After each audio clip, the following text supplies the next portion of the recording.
Sudanese have been urged to come out onto the streets to protest after the Prime Minister and most of the cabinet were arrested by soldiers after reportedly refusing to join the coup.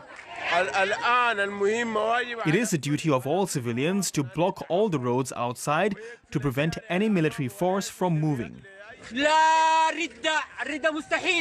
The return of the old regime is impossible. Women and men are refusing any kind of fraud on democracy and the civil life. It was just over the weekend that American officials met with Sudan's leaders to reiterate Washington's support for a democratic transition to civilian rule. In 2019, former President Omar al-Bashir, who ruled the North African country for 30 years, was deposed. Military and civilian groups are meant to be sharing power until the end of 2023, when elections will be held. But there's been feuding during this transition period, even a failed coup last month.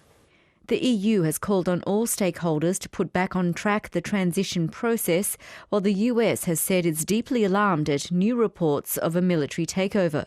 Prime Minister Abdullah Hamdok has been moved to an unknown location.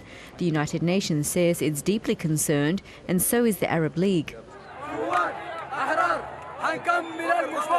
Last week, tens of thousands of demonstrators marched in several cities to counter the rival groups pushing for a return to military rule.